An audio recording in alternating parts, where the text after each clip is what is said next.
bập đi rồi nuốt rồi má. Má đâu có mở cửa đâu.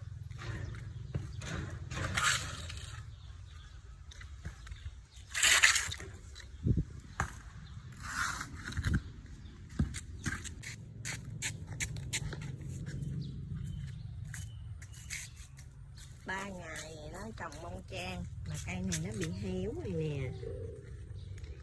Cây này nó không bị, tại đất cát khó trồng. Cây này 50.000, được 2 cây.